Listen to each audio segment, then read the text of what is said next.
আল্লাহ পাক কোরআনে হাকিমের সূরা আলে ইমরানের 125-185 নম্বর আয়াতে কারিমাতে 4 মেসেজ দিয়েছেন। তার ভিতরে প্রথম মেসেজ হলো পৃথিবীর প্রতিটি প্রাণীকে মৃত্যুবরণ করতে হবে। দ্বিতীয় মেসেজ হলো পরপারে আল্লাহ পাক বলেন তোমাদের প্রত্যেককে তোমাদের কৃতকর্মের পুরাপুরি পাওনা দিয়ে দেওয়া হবে।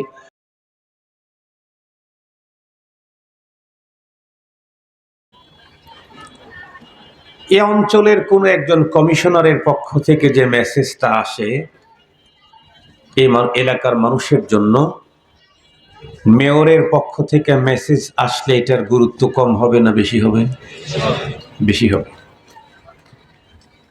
এই অঞ্চলের মানুষের জন্য মেয়রের পক্ষ থেকে মেসেজ না এসে যদি কোনো মন্ত্রীর পক্ষ থেকে মেসেজ আসে তাহলে তার গুরুত্ব আরো বেশি হবে। নরমাল কোনো মন্ত্রণালয়ের মন্ত্রীর পক্ষ থেকে না এসে যদি প্রাইম মিনিস্টারের পক্ষ থেকে, এখন তো প্রাইম মিনিস্টার নাই, এখন আছে হলো প্রধান উপদেষ্টা, এই প্রধান উপদেষ্টার পক্ষ থেকে যদি আসে তাহলে তার গুরুত্ব আরো বেশি। তার মানে মেসেজ দাতা যত বড় হবে তার মেসেজের গুরুত্ব তত বেশি হবে। আমি জিজ্ঞেস করতে চাই, অনেক বড় আছে, বড়র উপরে বড় আছে, বড়র উপরে বড় আছে, কিন্তু এমনও এক বড় আছে যেই বড়র উপরেও বড় নাই, যেই বড়র সমানও বড় নাই। সে কে? আল্লাহ। উনি এমনই এক বড় যার উপরে তো নাই নাই, তার সমানও নাই। সূরাতুল ইখলাসে আল্লাহ পাকের ঘোষণা, আল্লাহ বলেন কুল হুয়াল্লাহু, পড়েন না, কুল হুয়াল্লাহু আহাদ। আল্লাহ কয়জন? এরপরে পড়তে পড়তে শেষের আয়াতে কি ওয়ালাম ইয়াকুল লাহু কুফুয়ান, ওইখানেও আহাদ। ওয়ালাম ইয়াকুল লাহু কুফুয়ান আহাদ, রবের সমকক্ষ পৃথিবীতে আর কেউ নেই। সমকক্ষ হবে কেমনে? কারণ আসমান জমিন সহ যা দেখি আর না দেখি সবই হলো তার সৃষ্টি, আর উনি হলেন সকল সৃষ্টির স্রষ্টা। সৃষ্টির স্রষ্টা আর সৃষ্টি কখনোই সমান হতে পারে না।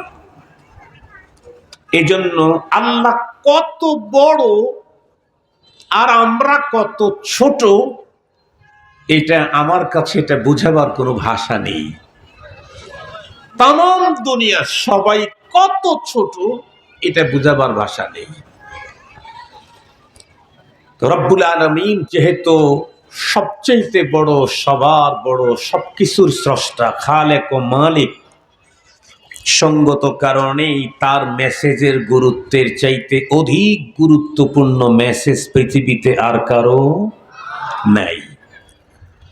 সুতরাং খোদাই এই মেসেজগুলি সর্বাধিক গুরুত্বের সাথে শুনতে হবে। আমাকেও মোহাব্বত, আজমত এবং গুরুত্বের সাথে আপনাদের খেদমতে উপস্থাপন করতে হবে। আল্লাহ পাক যে 4 মেসেজ দিয়েছেন এই আয়াতে কারিমাতে, এর ভিতরে প্রথম মেসেজটাই এমন যেই মেসেজকে অস্বীকার করবার মতো মানুষ এই পৃথিবীতে একালে ওকালে সেকালে কখনোই পৃথিবীতে একজনও আসে নাই, এখনো নাই, কিয়ামত পর্যন্ত আসবে না। প্রথম মেসেজটাই এমন যেই মেসেজকে অস্বীকার করবার মতো মানুষ পৃথিবীতে একটাও ছিল না, এখনো নাই, কিয়ামত পর্যন্ত আসবে না। অথচ এই পৃথিবীতে মেসেজ যিনি পাঠিয়েছেন তাকে অস্বীকার করার লোকের অভাব নেই। কে যেন উনি?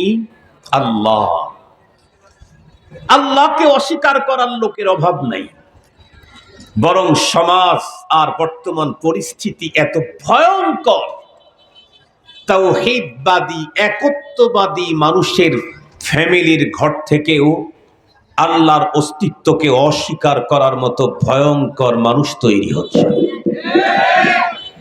মুমিনের ঘরের ভিতরে কমিন তৈরি হচ্ছে, মুমিনের ঘরে কমিন তৈরি হচ্ছে।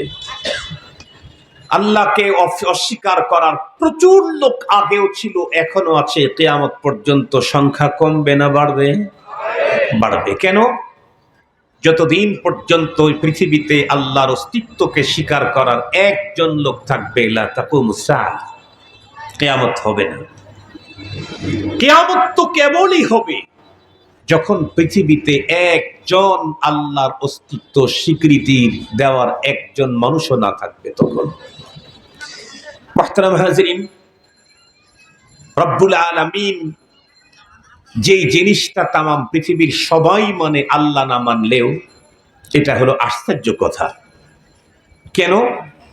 কারণ যেই জিনিসের স্বীকৃতি তামাম দুনিয়া দিচ্ছে, এটি হলো একটা সৃষ্টি, আর আল্লাহ হলেন সকল সৃষ্টির স্রষ্টা। স্রষ্টা মানে না সৃষ্টি মানে, এর চাইতে ইন্টারন্যাশনাল পাগল আল্লাহর জমিনে আর কোনোদিন তৈরি হবে না। ঠিক বললাম? স্রষ্টা মানে না সৃষ্টি মানে, এর চাইতে ইন্টারন্যাশনাল পাগল আল্লাহর জমিনে আর কোনোদিন হবে না। সেই জিনিসটা কি? সেটি হলো মৃত্যু। মৃত্যু, মরণকে অস্বীকার করবার মতো মানুষ আজকের পৃথিবীতে একজনও খুঁজে পাবেন না। অতীতে ছিল কি? আগামীতে আসবে কি? নাস্তিক হোক আর আস্তিক হোক, কাফের হোক আর মুশরিক হোক, ধর্মওয়ালা হোক আর ধর্মহীন হোক, মৃত্যুকে অস্বীকার করার মতো কোনো মানুষ নেই। আল্লাহর কোরআনে আল্লাহ প্রথম মেসেজ দিলেন, কুল্লু নাফসিন যায়িকাতুল মাউত, প্রতিটি প্রাণীকে মৃত্যুর স্বাদ গ্রহণ করতেই হবে। অথচ এই মৃত্যু আল্লাহ পাকের একটা সৃষ্টি মাত্র। আল্লাহ পাকের অসংখ্য অগণিত সৃষ্টি আছে। আল্লাহর কোরআনে আল্লাহ বলেন, ওয়া ইন তাউদ্দু নি'মাতাল্লাহি লা তুহসুহা, আমার নিয়ামত গুনতে চাইলে গুনে শেষ করতে পারবে না। যত নিয়ামত, যত সৃষ্টি আমার আছে, তার মধ্যে একটা সৃষ্টি হলো মরণ। আল্লাহ পাক বলেন, হুয়াল্লাযী খালাকাল মাউতা ওয়াল হায়াতা লিয়াবলুয়াকুম আইয়ুকুম আহসানু আমালা।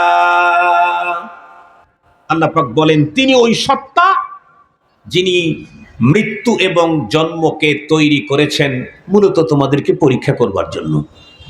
কে উত্তম আমল করে, এটাকে আল্লাহ তাআলা পরীক্ষা করার জন্য জন্ম আর মৃত্যুকে আল্লাহ তাআলা, হায়াত আর মৌতকে আল্লাহ তাআলা তৈরি করেছেন। সেই মৃত্যুকে অস্বীকার করবার মতো মানুষ তামাম পৃথিবীতে একটাও নাই। খুব ভালো করে বুঝবেন, এটা প্রথম মেসেজ। দ্বিতীয় নম্বর মেসেজ কি? আল্লাহ পাক বলেন, ওয়া ইন্নাকুম তুওয়াফাউনা উজুরাকুম ইয়াওমাল কিয়ামাহ,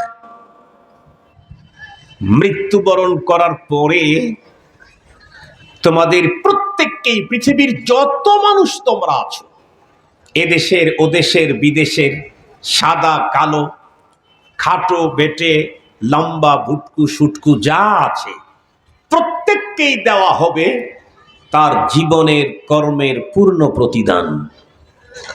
পুরা প্রতিদান দেওয়া হবে। আল্লাহ পাক বলেন, তুমি তোমার জীবনে যা করেছো এর পুরা প্রতিদান পরপারে দেওয়া হবে। তাহলে জিজ্ঞাসা আসে, হুজুর, তে ভালো মন্দ কাজের কোনো পাওনা কি দুনিয়াতে আমরা পাবো না? অবশ্যই পাবো। কাজ ভালো হোক আর মন্দ হোক, তার পাওনা দুনিয়াতেও পাবো। তবে দুনিয়াতে যেটা পাবো এটা ফাইনাল, ফুল না, এটা হলো সিম্পল। যেমন কোরআন শরীফে আল্লাহ তাআলা বলেন, ওয়ালানুযীকান্নাহুম মিনাল আযাবিল আদনা দুনাল আযাবিল আকবার লাআল্লাহুম ইয়ারজিউন। আল্লাহ পাক বলেন, আমি তোমাদেরকে পরপারের ফাইনাল ভয়ঙ্কর শাস্তির আগে দুনিয়াতে সিম্পল শাস্তি দিয়ে থাকি। কেন? যাতে করে এই শাস্তি দেখেই তোমরা অপরাধের কাছ থেকে নিজেকে গুটিয়ে নিতে পারো।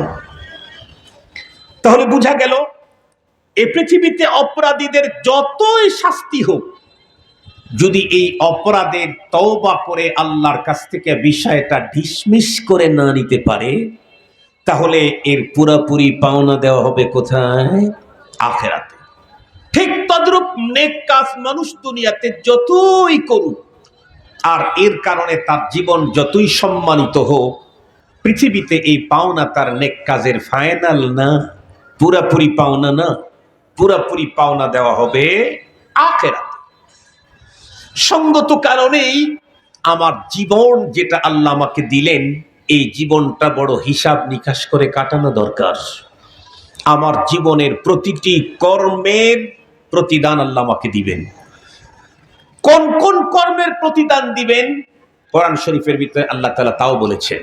আল্লাহ বলেন, ফামান ইয়ামাল মিসকালা দাররাতিন খায়রান ইয়ারাহু ওয়া মান ইয়ামাল মিসকালা দাররাতিন শাররান ইয়ারাহু।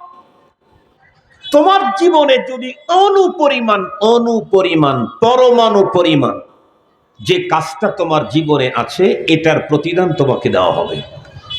তবে ভালো করলে প্রতিদান, একটু আওয়াজ করেন না ভাই, ভালো করলে, মন্দ করলে, আরো জোরে বলেন, মন্দ করলে মন্দ, ভালো করলে ভালো, মন্দ করলে মন্দ।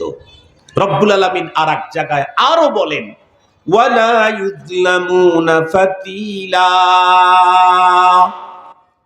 কার উপরে কিঞ্চিত পরিমাণে জুলুম করা হবে না। এমনকি ফেরাউনের উপরেও জুলুম করা হবে না, নমরুদের উপরেও জুলুম করা হবে না, হামানের উপরেও জুলুম করা হবে না। কার উপরে কিঞ্চিত পরিমাণে জুলুম করা হবে না। তবে পরপারে প্রত্যেককেই তার কৃতকর্মের প্রতিদান পুরাপুরি দেওয়া হবে, পুরাপুরি। যে ভালো করেছে তাকে ভালো দেওয়া হবে, যে মন্দ করেছে তাকে মন্দ দেওয়া হবে। এখন সবচেয়ে গুরুত্বপূর্ণ একটা কথা বলবো, যেটা নিয়ে আমাদের দেশের মানুষ অনেক বিভ্রান্তিতে আছে, অনেক মূর্খতার ভিতরে আছে, অনেক অজ্ঞতার মধ্যে আছে। সেটি হলো, ভালো কাজ করলে ভালো প্রতিদান পাবো 100%, মন্দ করলে মন্দের প্রতিদানও পাবো 100%। কিন্তু ভালো বলতে কোনটা, মন্দ বলতে কোনটা? ভালো বলতে কি বোঝায়, মন্দ বলতে কি বোঝায়? এই বিষয়টা আপনাদেরকে খুব গভীরভাবে, খুব কেয়ারফুলি এই বিষয়টা আপনাদেরকে শুনতে হবে। ভালো কোনটা আর মন্দ কোনটা? আমরা অনেক সময় দেশের বিভিন্ন জায়গায় বিভিন্ন দিনই কাজে অংশগ্রহণ করতে গেলে কিছু মানুষকে দেখি যে ভালো কাজ সে করতেছে, কিন্তু পদ্ধতিটা তার ভালো না। আমরা তখন বলি, ভাই আপনি এই কাজটা এইভাবে করতেছেন কেন? তখন বলে, হুজুর আপনি কি যে বলেন, এত কিছু মানলে কি আর ভালো কাজ করা যায়? এত কিছু মানলে কি আর ভালো কাজ করা যায়? আমি কি আমার জন্য করতেছি হুজুর? আমি তো দিনের জন্যই করতেছি, দিনের জন্য করতেছি। যেমন কথার কথা বলি, যেমন আপনাদের এই অঞ্চলের ভিতরে কোনো এক আল্লাহর বান্দা নতুন ফ্যাক্টরি করছে। আল্লাহর বান্দা ফ্যাক্টরি করছে মাত্র, এখনো ব্যবসায় দাঁড়াইতে পারে নাই। ঠিক সেই মুহূর্তে আপনাদের ঈদগাহ মাঠের চতুর্দিকে বাউন্ডারি করবেন। কথার কথা বলতেছি, কথার কথা। এখন আপনারা ওই ফ্যাক্টরির মালিকের কাছে গিয়ে বললেন, ভাই আমাদের ওইখানে তো ঈদগাহ মাঠের বাউন্ডারি শুরু করছি, তো আমাদেরকে ওখানে কিছু সহযোগিতা করতে হবে। অথচ আল্লাহর বান্দা মাত্র 2 বছর হয় ব্যবসা শুরু করছে, এখনো তার প্রতি মাসে লাখ লাখ টাকা লস গুনতেছে। এরপরেও সে জারি রেখেছে, চালু রেখেছে কেন? হয়তো আগামী বছর থেকেই সে লাভ দেখতে পাবে। আপনি তখন গিয়ে তার উপরে চাপায়া দিলেন কি, এখানে কিছু অংশগ্রহণ করতে হবে। উনি বলতেছিলেন, ভাই আমি তো খুব লসে আসি, আমি তো এই মুহূর্তে কিছু করতে পারতেছি না। বাম দিক থেকে একজন আওয়াজ করলো, এই অঞ্চলের ভিতরে ফ্যাক্টরি করে ব্যবসা করে খাবেন, আর আমাদের ঈদগাহ মাঠে কিছু দিবেন না, এই ফ্যাক্টরি এলাকায় আর থাকবে না। বলেন তো দেখি, এটা বৈধ না অবৈধ? এটা হলো ধর্মের নামে চাঁদাবাজি। এটা ধর্মের নামে, কি কথা বলেন না কেন? এটা ধর্মের লেভেলে চাঁদাবাজি। আপনাকে এই অনুমতি কে দিল? আপনি কার ধর্ম পালন করতে গেছেন? কার ধর্ম? আপনার পীর সাহেবের ধর্ম, আপনার খতিবের ধর্ম, আপনার নেতার ধর্ম? যদি বলেন আল্লাহর ধর্ম পালন করতে গেছেন, তাহলে আল্লাহ এই জাতীয় কালেকশন নিষেধ করেছেন, এই জাতীয় চাঁদাকে নিষেধ করেছেন, আল্লাহ নিষেধ করেছেন। আপনি কার ধর্ম পালন করতে গেছেন? বলুন তো দেখি।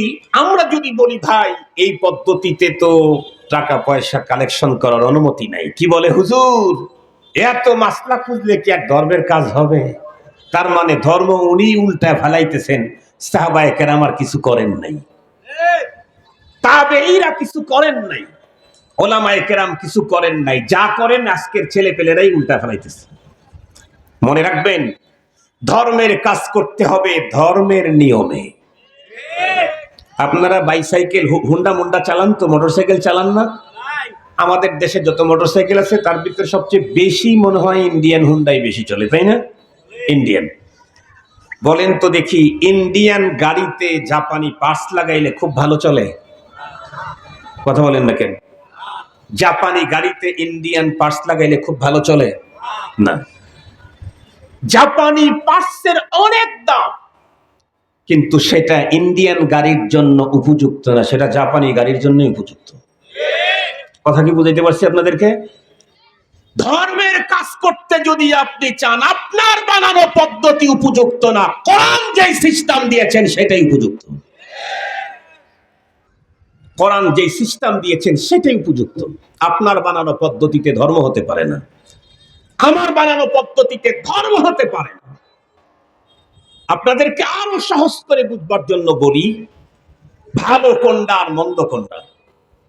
আপনাদেরকে বললেন হুজুর ভালো কাজই তো করতে গেলাম, কিন্তু বাধা দিলেন তো আপনি।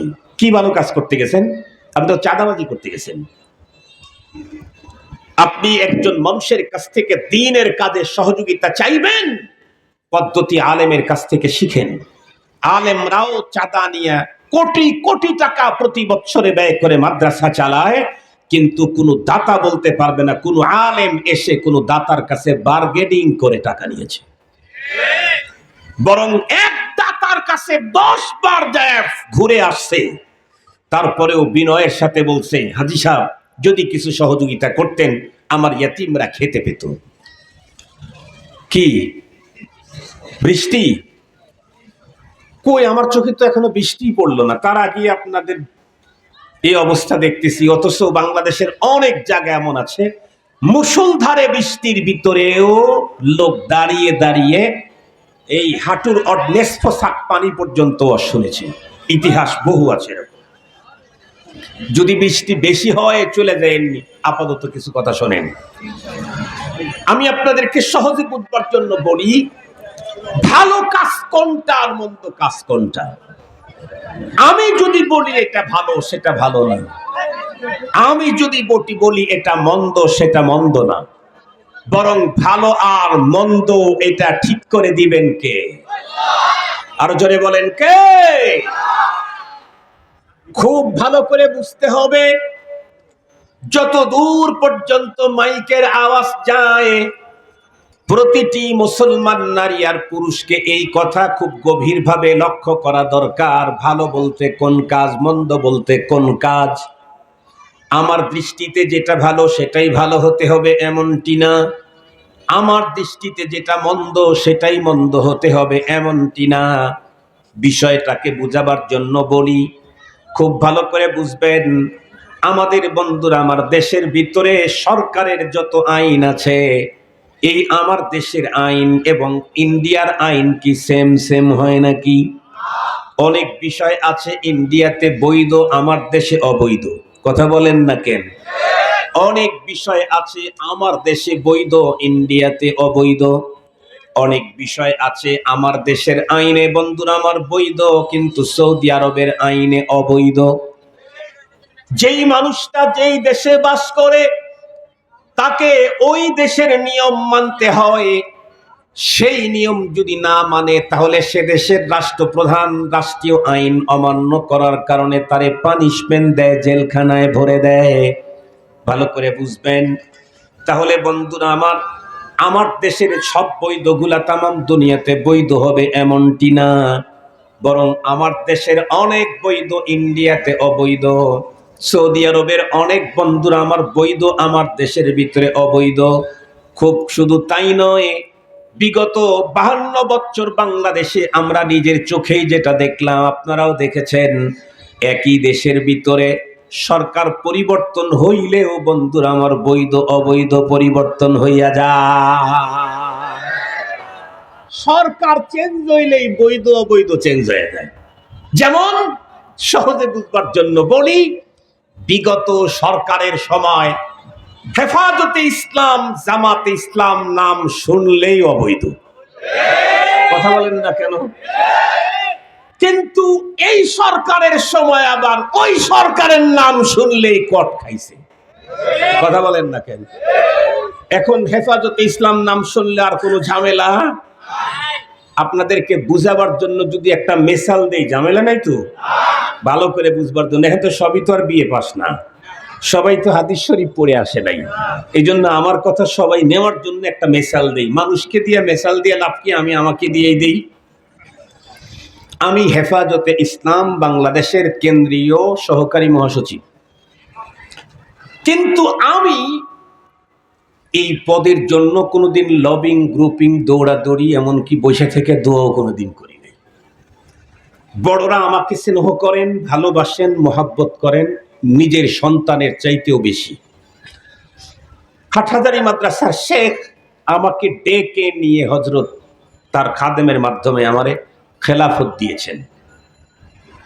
জুনাইদ বাবু নগরী রাহমাতুল্লাহ আলাই আমাদের 4 জনকে একসঙ্গে খেলাফত দিয়েছেন বাবুনগর মাদ্রাসায়।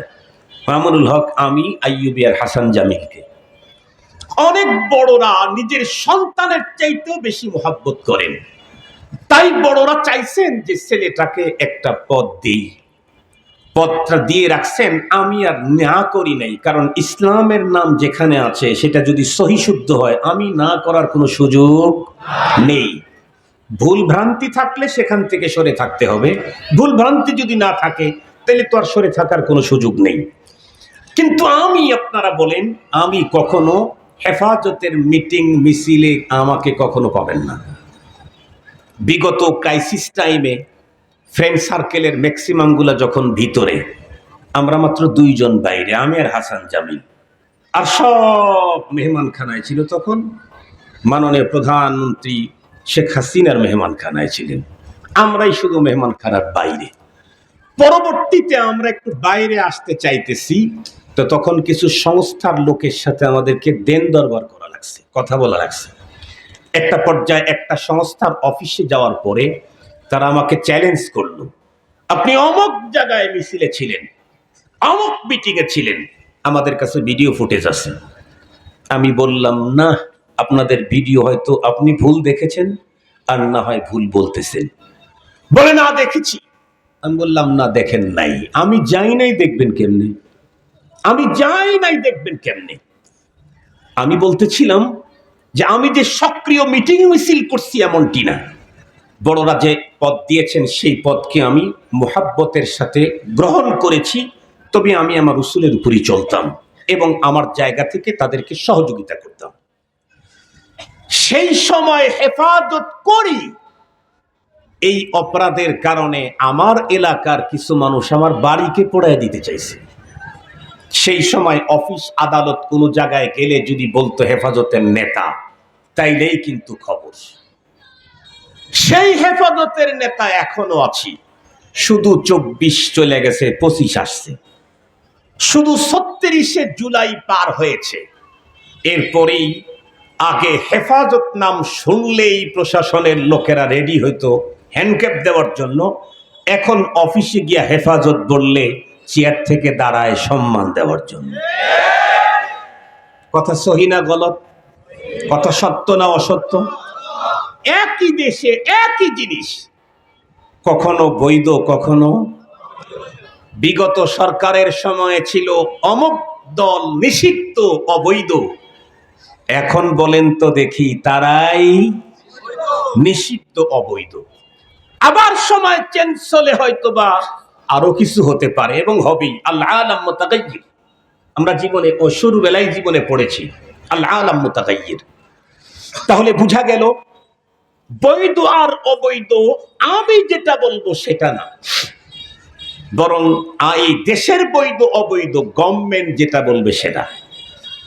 রাষ্ট্র যদি একটাকে বৈধ বলে সেটাই বৈধ, সেটা করলে আপনার ঝামেলা নাই। রাষ্ট্র আর একটাকে অবৈধ বলেছে সেটাই অবৈধ, সেটা করলেই আপনার পানিশমেন্ট। মনে রাখতে হবে আল্লাহর কাছে তার আদালতে জীবনের সকল কর্মের প্রাপ্তি যখন আমরা নেব, তখন বৈধ আর অবৈধ রাষ্ট্র যেটা বলছে সেটা না, নেতায় যেটা বলছে সেটা না, আমার বিবেক যেটা বলছে সেটা না, কি বলে আমেরিকা যেটা বলছে সেটা না, দাদারা যেটা বলছে সেটা না, জাতিসংঘ যেটা বলছে সেটা না, বরং তখন বৈধ আর অবৈধ আল্লাহ যেটা বলতে বৈধ বলছেন সেটাই বৈধ, আল্লাহ যেটা অবৈধ বলেছেন সেটাই অবৈধ। খুব ভালো করে বুঝবেন, সঙ্গত কারণে রব্বুল আলামিন যেই কাজগুলিকে ভালো বলেছেন সেই কাজগুলা চিরকাল পর্যন্ত ভালো, আল্লাহ পাক যেগুলাকে মন্দ বলেছেন তামাম দুনিয়া মিলে সেটাকে ভালো বললেও ভালো হওয়ার সম্ভাবনা নাই। এ কারণেই আমি যদি পরপারে আল্লাহ পাকের আদালতে আমার জীবনের সকল কর্মের পুরা প্রতিদানটা আমি যেদিন পেয়ে যাব, সেদিন যদি আমি নিজেকে আনন্দিত পেতে চাই, বলুন তো দেখি ভালো কাজ বেশি করতে হবে নাকি মন্দ কাজ বেশি করতে হবে? নিঃসন্দেহে ভালো কাজ।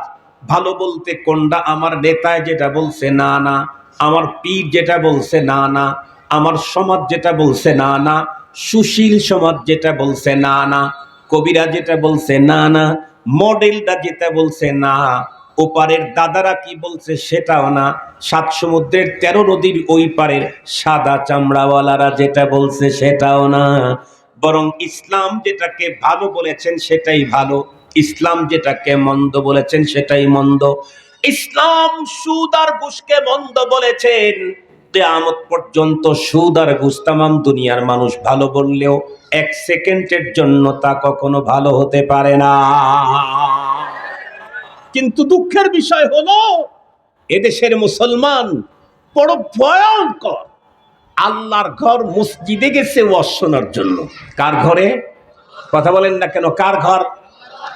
মসজিদের মেম্বরে বসে খতিব সাহেব বক্তব্য দিচ্ছেন, লা তাকুলুর রিবা, তোমরা সুদ খেও না, কোরআনের কথা। আল্লাহর ঘরে বসে আল্লাহর কথা আলেম যখন বক্তব্য দেওয়া শুরু করে, সেই ঘরে অবস্থান করে সুদখোর মুসল্লি ইমামের বিরুদ্ধে অ্যাকশন নেওয়া শুরু করে। কথা বলেন না কেন? কার ঘরের ভিতরে কার বিরুদ্ধে অ্যাকশন নিতে গেল? আল্লাহর ঘরের ভিতরে আল্লাহর ওয়ালির বিরুদ্ধে অ্যাকশন নিতে গেল। ওর অবস্থা কত বড় ভয়ঙ্কর হবে শুনে রাখেন।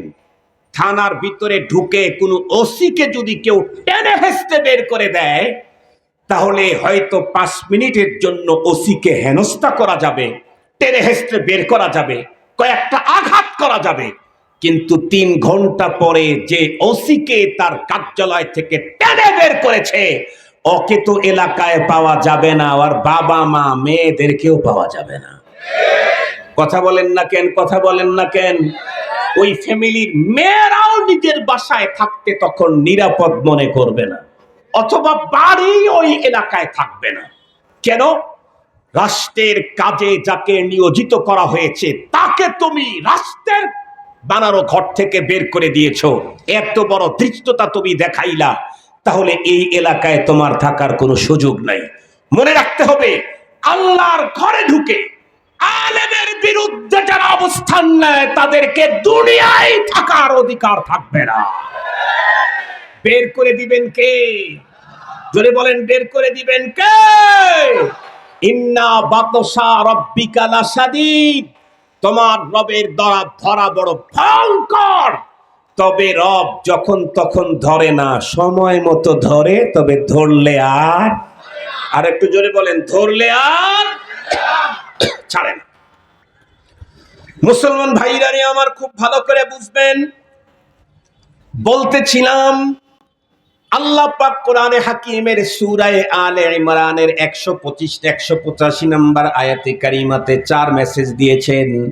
তার ভিতরে প্রথম মেসেজ হলো পৃথিবীর প্রতিটি প্রাণীকে মৃত্যুবরণ করতে হবে। দ্বিতীয় মেসেজ হলো পরপারে আল্লাহ পাক বলেন তোমাদের প্রত্যেককে তোমাদের কৃতকর্মের পুরাপুরি পাওনা দিয়ে দেওয়া হবে। সেই দিন পরপারে আল্লাহর আদালতে যেদিন কিঞ্চিত পরিমাণ কার উপরে জুলুম করা হবে না, ফিরাউনের মতো ভয়ঙ্কর কাফেরের উপরেও যেদিন জুলুম করা হবে না, নমরুদের মতো ভয়ঙ্কর কাফেরের বিরুদ্ধেও যেদিন বন্ধুরা আমার তার উপরে কিঞ্চিত পরিমাণে জুলুম করা হবে না, আবু জেহেলের উপরেও যেদিন কিঞ্চিত পরিমাণে জুলুম করা হবে না, নমরুদের উপরেও বন্ধুরা আমার যেদিন জুলুম করা হবে না, প্রত্যেক মানুষকে তার ন্যায্য পাওনা 100 দিয়ে দেওয়া হবে। আল্লাহ পাক রব্বুল আলামিন 3 নাম্বার মেসেজে বলেন ফামান যুহজিহা আনিন নারি ওয়া উদখিলাল জান্নাতা ফাকাদ ফাজ। সেই দিন যেই ব্যক্তি আল্লাহর আদালতে তার কৃতকর্মের প্রতিফল পেয়ে অবস্থাটা এমন হবে জাহান্নাম থেকে মুক্তি পেয়ে জান্নাতে ঢুকে যাবে, আল্লাহ পাক রব্বুল আলামিন বলেন এই লোকটাই প্রকৃত সফল। আমরা কাকে সফল মনে করি? আমরা মনে করি যেই বক্তা বক্তৃতা দিতে দিতে তামাম দুনিয়ায় তার প্রচুর চাহিদা তৈরি হয়েছে, আন্তর্জাতিক বক্তা হয়েছে, উনি সফল। নো, তামাম দুনিয়াতে বক্তব্য দিতে দিতে America, Canada, German, Japan, Pakistan, India যা আছে সব জয় করে ফেলছে, কিন্তু পরপারে যদি জাহান্নাম থেকে মুক্তি না পেয়ে জান্নাতে ঢুকতে না পারে ওই বক্তা সফল বক্তা নয়। খুব ভালো করে বুঝবেন, কোন একজন কারি এমন উন্নত তিলাওয়াত করে যার তিলাওয়াতের কারণে তামাম দুনিয়া তাকে কোটি কোটি টাকা অফার করে নিয়ে যায়, আমরা মনে করি ইনি হলেন সফল কারি।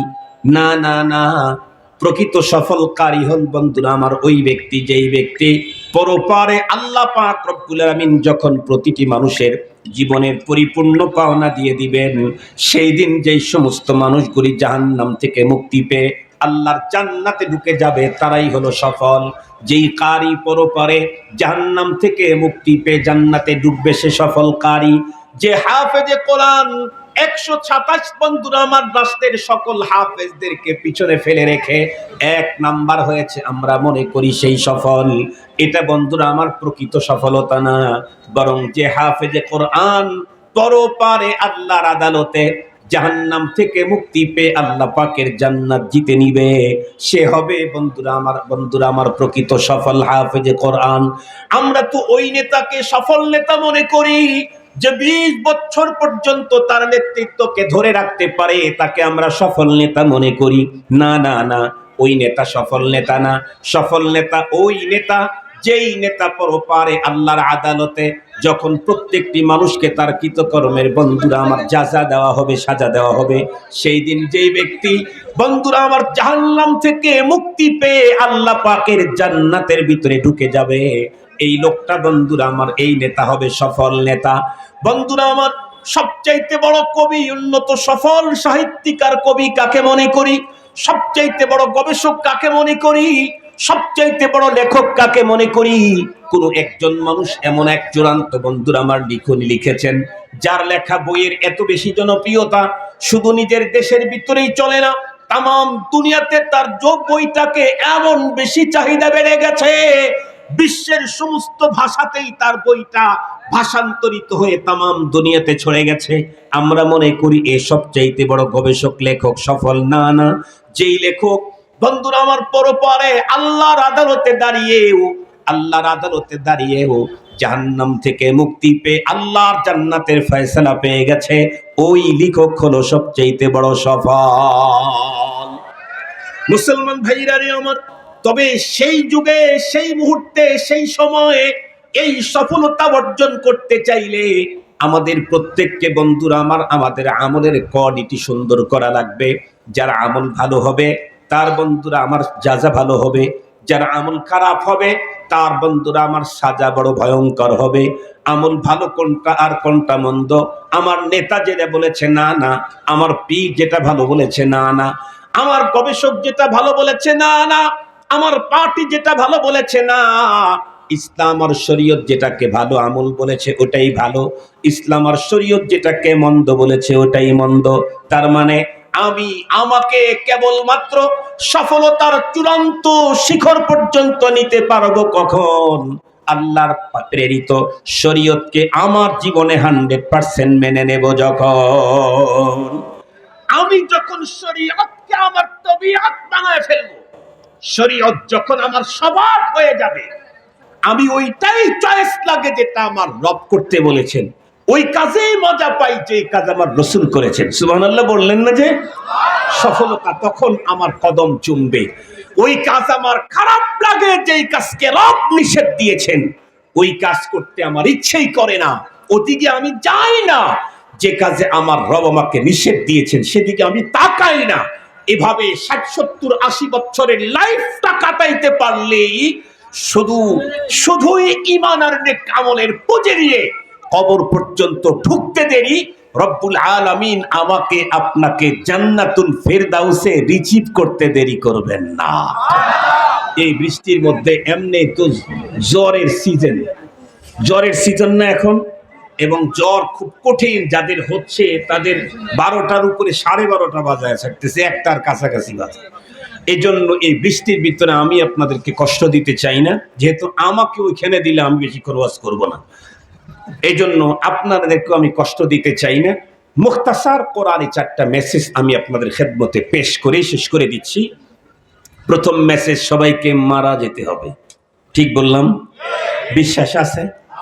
দ্বিতীয় নাম্বার মেসেজ, প্রত্যেককে তার জীবনের প্রতিটি কর্মের প্রতিদান পুরোপুরি দেওয়া হবে কবে?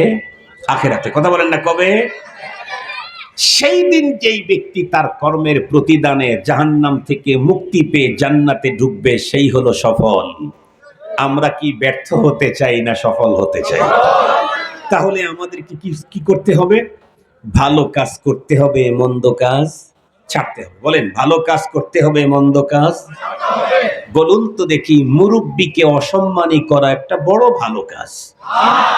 আরো জোরে বলেন, বলুন তো দেখি। এটা আমাদের সমাজে এখন এই মন্দ কাজটা চালু আছে না নাই? শুধু আছে না প্রতিযোগিতার সাথে চলে? প্রতিযোগিতার সাথে চলে। প্রতিযোগিতা, একজন বেয়াদবি করে আর একজন তার চাইতে গ্রেট বেয়াদব হতে চায়, আর একজন ওর চাইতে স্ট্যান্ডার্ড বেয়াদব হতে চায়।